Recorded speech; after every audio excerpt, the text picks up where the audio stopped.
Yeah, I don't know about that. That was, oh, my cheeks hurt. These cheeks. All right,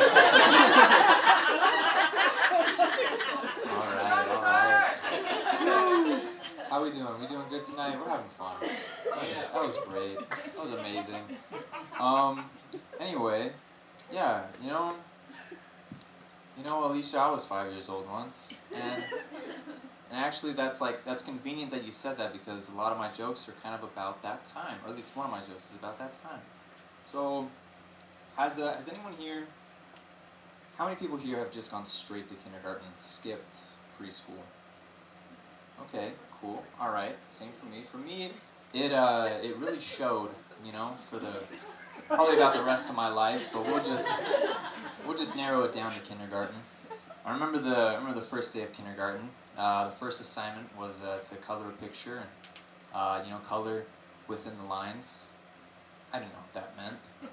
On top of that, we had to write our name at the top of the paper. I didn't know how to do that, so I just kind of scribbled at the top, and I figured my teacher she'd get the idea. But she took my paper and she was like, "Oh, well, what is this?" She's like, "That's not English. Is that Arabic?" And I was like, "No, actually, it's Hebrew, but it's okay. They get commonly mistaken."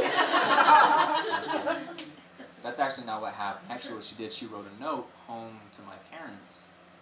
Then my parents wrote a note back, pinned it in my little backpack. I looked like a little World War One, child waiting at a train station. My teacher takes it off and it says, "We're so sorry that our son dropped the ball and never learned his own name." And, which they weren't wrong. I didn't really have it together at that point in my life. But it may surprise you to know, and it may comfort you to know that I did graduate kindergarten. Thank you. I made it, and I moved on to the first grade, which meant that I got to use the big kid bathroom for the first time. Which the big kid bathroom, what a concept. I could just tell the teacher "Hey, I need to go to the bathroom," and they'd just be like, "Eh." And then I would just be able to walk down the hall unsupervised, which I did. In kindergarten, the bathroom is just right there in the room, which there's the common rule of not defecating where you eat, and I feel like that should be the same about where you finger paint. So anyway, I made my way to the big kid bathroom, and it was just as amazing as I imagined it would be. And, across from me against the wall are the urinals, and I'm excited because I always wanted to use one. So I make my way over, and I notice a kid I don't know what he's doing. He's standing at the sink talking to himself in the mirror or something. And so I go and I start using the urinal, and it's great. And then I hear, "You can sit in it." Excuse me, are you talking to me? The urinal, you can sit in it. Oh, I didn't know that, and I didn't know that. At this point, I trusted this kid 100%. He was my guide. This was my first time coming to the big kid bathroom, and this was my there's a word that I want to use. I don't know. He was my guide. But anyway, so I wasn't going to sit in it then. I was already pretty far along in the process, so it felt I didn't feel like stopping and then starting again. Anyway, I go to wash my hands, and he's just kind of standing in the corner doing nothing, which didn't bother me. I imagined he had his reasons, and anyway. So I finished washing my hands. I tip him a couple bucks because I figured he was the attendant or something. I go back to my first grade class. And turns out he was not an attendant. And in fact, he didn't even go to that school. But anyway, I haven't been to school in a long time. I'm 26 years old. I don't have a college degree. Don't have a clear life plan either. So I'm in kind of an odd place in life right now. I'm doing a lot of side quests, kind of maybe fetching things for somebody, or helping someone in need, maybe fighting a goblin horde every once in a while. Things to give my life a little bit of purpose, to keep myself busy.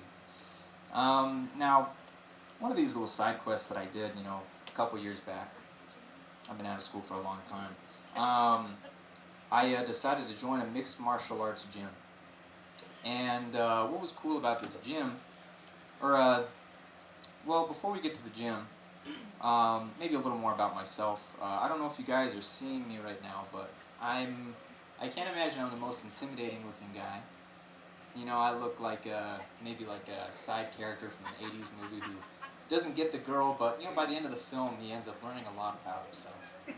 And it doesn't help that all four of my limbs look like goosenecks. In fact, the goose would probably be scarier than me.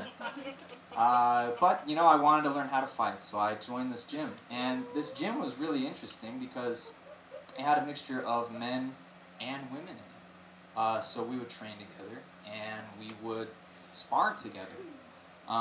Basically, what that means is that I have punched more women in the face than I assume anyone else in this room. It's very possible. I was kind of hoping somebody would try and one-up me there, but I guess not. Anyway. Hey, this guy gets it. Oh, yeah. Nice. How many women have you punched in the face? 6 years. 6 years worth of women in the face. I only got a few months in. So anyway, I'm in this gym, and I'm not gonna lie. I felt morally conflicted about punching these women in the face or in the liver or wherever they might not be guarding themselves. It kept me up at night. But I came to the conclusion that it would be best for me to give it my all. Well, maybe not my all, but of course, give it my best effort, because these girls, they're trying to learn how to defend themselves. And if they're going to go out in the real world, they need to have a concept of the reality of violence. And so it felt like I'd be crippling them if I didn't give it my all. And who else hits women? Batman. Because the hammer of justice is unisex. Anyway, I wanted to establish that I wasn't just delivering combos to cafeteria ladies and little schoolgirls with reckless abandon. I had some morality with it. But maybe I ought to touch on where I might have been wrong. So of course, punching women in the face, no matter how much I did it, it never quite felt right. However, I did get pretty good at it. Now, I don't know exactly where I was in the pecking order of the gym, who could beat who and whatnot, but I think I could have beat most of the women in there. Hang on, we'll get through this. Anyway, but yeah, and I tried not to, let it go to my head or anything like that, but it definitely did. So anyway, my coach pulled me aside one day, and he was like, "Hey, bud, listen, I've been getting some complaints from some of the other students. You're going a little too hard in the sparring sessions. Maybe I need to remind you we're just training here. Most people are just here to kind of, just get a good workout in or something like that. So could you maybe, chill? I don't know, maybe I can, chill. But, I don't know. I guess he just didn't appreciate the fact that I was systematically picking off the weak. But, that's fine. That's fine. But we got this new girl one day. She's very sweet, kind of this great big smile. Her hair was done up in cute little pigtails and stuff like that. She introduced herself. I shook her hand. I welcomed her to my gym, and it was jiu-jitsu day. So we were all we were in our uniforms, our gis, as they call them. I had my belt girded around me, a white belt with 2 white stripes. Anyway, so we got to training. We warmed up. We did a few drills. From there, it was time to roll. Rolling basically means grappling and applying what you've learned and practicing it on each other. So anyway, I circulated through a few rolling partners, and maybe I let them get some dominant positions. Maybe I even let them submit me, for deception's sake, really. And finally, I got to this girl, and I thought, first I was like, I'm gonna go easy on her. She's new, But then I thought, no, a new recruit should be broken down. They should be reduced down to a worm so that they, look up to their superiors for guidance and approval, and for their master to build them back up stronger. But how would I do this? Maybe I would take the defensive, let her fall into a little trap. Maybe I'd make a quick work of it and just make a quick takedown, or maybe I could use an obscure judo throw that I learned off of YouTube. But it didn't matter how I did it. All that matters was that I broke her spirit, and suddenly my feet had left the ground, and I was looking down. I had a foot in my abdomen, and 2 surprisingly strong hands gripping my my tunic. But while I was up there, I had some time to reflect. I thought, I am but a chimp. A chimp who climbed to the highest branch and thought himself tall. I thought my time in the sun would last forever. But, as we all know, it's the tallest branches that stretch themselves thin and are shaken by the wind. And for me, that gust finally came and sent this little monkey back down to earth. So my face hit the mat pretty hard.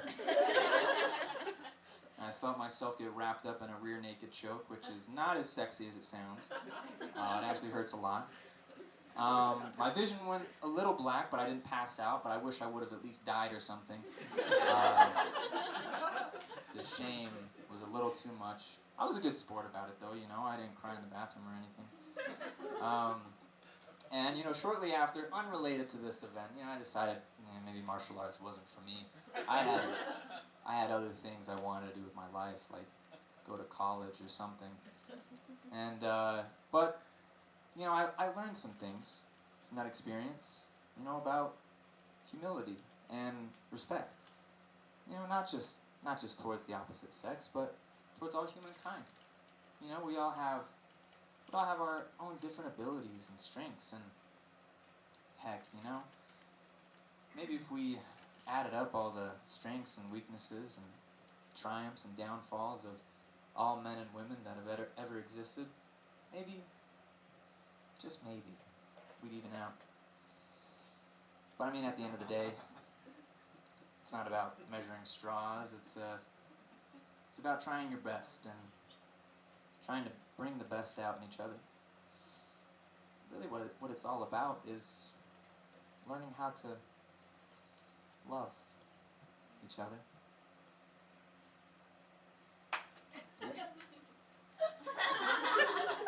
Yeah. Yeah. But I know for a fact I could take any child in hand-to-hand combat. Thank you.